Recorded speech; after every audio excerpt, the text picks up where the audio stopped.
Guys, welcome to the eBusiness Boss channel. My name's Nick. Today I'm with another one of the founders of eBusiness Boss. This is Sam. Hi guys. Yeah, so following on from Nick's previous video on how to create an online arbitrage or retail arbitrage listing, today I'm going to be showing you how to do a private label listing. Let's get into it. So guys, here I am inside Seller Central and I'm in the Manage Inventory section, which is where you add your products. To get here, you need to go to Inventory and then Manage Inventory, and it will bring you to this page. Here are a few private label listings we've already created. So moving on to sort of showing you how to do it. For today's example, we're going to be using a water bottle as the example. Before I go in and now add the product, I just want to mention barcode. It's very important I mention this because to create a private label listing, you need to get your own barcode. For Europe, that would be an EAN, and for the US, it would be a UPC. But it's vitally important that where you buy these barcodes from is a proper source, a verified source, and that has to be a GS1 barcode. We'll cover this in a future video in much more detail, but I just wanted to mention that now. So let's get stuck into it and go over to add a product. This page here, we obviously, as I mentioned, we want to be creating a private label listing, so we need to create a new product listing. So that you would click here. First thing it prompts you to do is select the category and subcategory that you want to place your product in. Now, importantly here, you want to be doing something that's a category that's relevant or the most relevant to your product. To work this out, I'm going to very quickly show you how we do this. I've sort of prepared it rather than going through the search terms and taking longer. So over here, I've already searched in water bottle. So that would bring up all the relevant results for that, which is the kind of product we're trying to sell. Straight away, you can see the best sellers and the different categories. So canteens and water bottles would be perfect. So again, I'll open that up in a separate tab just quickly to show you guys. And then what you do is you look on the left-hand side to see how you eventually place your product within this subcategory. So I need to find sports and outdoors, camping and hiking, hydration, and then canteens and water bottles. Once you've worked that out, you then go back to Seller Central and do that. So sports and outdoors, camping and hiking, hydration, canteens and water bottles, and then select. Now we're into the main area where you start adding all the details to the listing. Straight away I'm going to click on advanced view because currently it's not showing everything and there's going to be areas we want to fill in within the advanced view. So click that on straight away. Okay, so what we want to do is add in our product ID, and that's the barcode I was just talking about. So for us European sellers, we would go and select EAN here and put in a number here. Again, I've got a number made up that I can just paste into there, and that's what the number would look like, something like that, okay? And that's what you put in there. So now title. Obviously, the title is very important. You need to have done your keyword research prior so that you're making your whole listing, not just your title, but your whole listing keyword rich with those high traffic keywords. Presuming you've done that, you then need to write a title with your most important keywords in there. For the sake of this, let's just say the brand of our product is Wicked. So you'd start by saying Wicked, if I could spell it properly, Wicked water bottle. So that'd be a good place to start. And then as you build the title, you add in the other relevant keywords. Just for the sake of this example, we've put the brand in there, we've put the main keyword. We also should probably put in a key feature. So for something like a water bottle, you want to say, you know, how much fluid can it hold? So 750 ml, and we might say, I don't know, if its color, we could say it's red. Okay, so the idea is in your title, make it relevant, make it keyword rich, and cover your key features of the product. So that's that. Sorry, worth mentioning is that you have a character limit in your title, and that is 200 characters. So I've mentioned lots of things to try and fit in there. It isn't easy, but you have 200 characters to work with, so see what you can do. On to the next box. Now here is the manufacturer. So this essentially is your business name. Some people's business name and brand name is the same, so it might be Wicked as the manufacturer and the brand, but let's just say, for example, here we've got a company that has multiple brands and Wicked is just one of them. So let's put our company name in here, which is Online Selling Co. And then self-explanatory, the next box is brand name, we'd put our brand name in, which is Wicked. Okay, so that's sort of the vital info tab more or less filled in. You can do these other bits and bobs, but they're not a necessity, so we don't usually bother. On to the next tab, and we are looking at variations. Now I've already alluded in the title that we've put a color and sort of size in the title. So for water bottles, for example, you might want to add a variation here. You might want to sell red ones, blue ones, clear ones. You'd put a colour variation.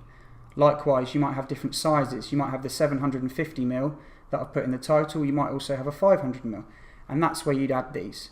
For the sake of ease here, we'll leave this blank, but that's just to show you what that bit's all about. So let's go on to offer. Again, it's got a field here which is telling you have to fill in, which is obviously your price.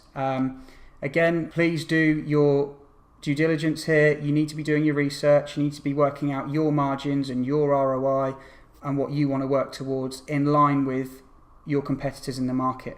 Can you find that price point where you're making good money and you're also going to be competitive and make sales? For the sake of this example, let's just put $9.99 in there. In terms of any of these other boxes, we're not going to fill these out at the moment, but just so you're aware, if you ever wanted to run a sale on a product, say for example you wanted to drop this from $9.99 to $7.99 for a 2-week window, you'd put your sale price in there, and then you'd put your to and from dates in these boxes here. And then just down to the bottom, now here is the fulfillment channel. This basically relates to the kind of Amazon seller you are. So the top option is for merchant fulfilled sellers. So these are people who store, pack and post the goods themselves to the customers. And the second option is anyone who's going for Amazon FBA, and that's where you send your products into Amazon and they deal with it, they store it, they pack it and they post it for you to your customers. We always use FBA, and we have done since the very beginning. It's just fantastic. It means you can get on with all the other aspects of your business, so we strongly recommend that. So depending on what you are, you click the option there. Cool, so that's that. So we now need to look at compliance. Now, a lot of the products we sell, none of this is really relevant, and it's certainly not relevant for a water bottles example today. So this is sort of down to you really, the kind of products you sell and ensuring that they're compliant. And if there's any boxes here that look like they should be filled in relation to your product, that's where you do it. On to images then. So here you have your main image option, and then you've got these other boxes here. The main image should be, you need to make it stand out. It should be nice and big, fill the whole page, and it needs to be on a white background. With regards to creating images, you can take pictures of your product, get professional photos done. There's also an option of getting something called a render made. We've made a video on this. We often get renders done of our main image because there's some really clever people out there. You can use on Upwork and Fiverr and things like that, and they make fantastic main images. So whatever you do though, whatever path you choose to go down, just make sure it's nice and big, stands out, shows the main features of your product, shows the packaging, and it's on that white background, because if it's not on that white background, sometimes, well, more often than not, Amazon will reject it. So in terms of your other images, there's lots of boxes here, but Amazon actually only show 6 of them. So it's only worth you really getting 6 different images made up. Now, in terms of what kinds of images, I mean, this is down to you and your approach, but just some ideas are the product in use, or close-ups of the product, or certain features of the product. You might throw in some marketing images there. You might throw in some cross-selling images. I mean, these are all ideas, but you go with what you want, but you might as well fill up those 6 because you've got the space there, and the more you can show the customer, the more you are likely to convert them. So that's the images. Let's go on to description. Okay, so the product description is the first box. And essentially, pretty self-explanatory. You need to describe what your product is about here. Cover the key features of the product. What does it do? How is it going to help and benefit the customer? What are its key features? What's the main selling point? What's different about it? And again, there is a word limit here, so you've got to try and do all this within 1,900 characters. So, as I've said, put in those details, but also, again, I mentioned it about the title, you need to make this keyword rich. So make sure you're writing something nice and coherent that the customer wants to read, but you're also filtering in your keywords there. So that's the product description. Now, here you can see the key product features. What this is if you're looking at an Amazon listing page, these will be the bullet points. So as you can see, it's only showing 1 at the moment. So we want to add them all. So we've got all of the 5 bullet points there. And much like the product description, you're selling your product in these bullet points. What is it that's different about yours? You know, tell the customer what your product is about.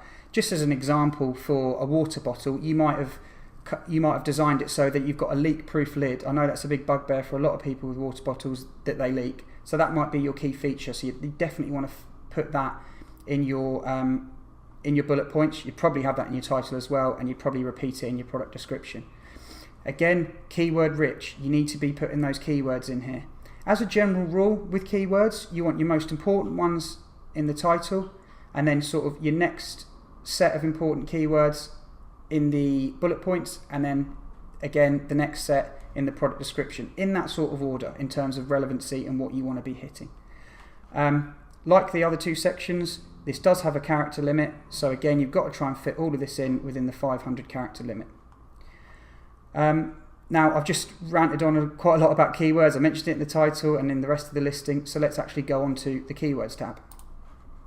So in here, you'll see the search terms. This is where you put your back-end keywords.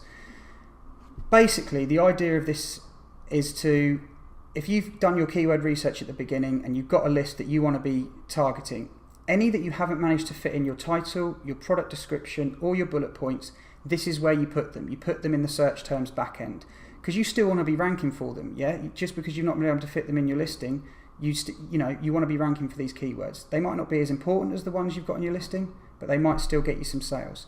So cram those in there, and also say, for example, you have some space, because this area has I think it's a 200. Yeah, it's a 200 character limit in the back end. So again, 250 character limit in the back end. So again, if you've got space, then you can repeat your big keywords, because just to make sure you're hitting them, even though they might be in your title, etc., put them in here as well. So that is essentially how to create a private label listing. We've got the more details tab here.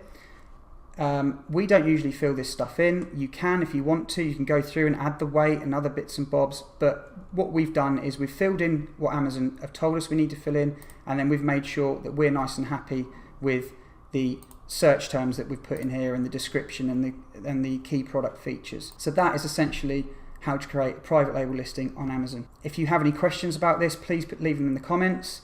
Likewise, if you think we've missed anything, we'd love to hear it. Pop that in there as well, and we hope that that's been beneficial for you.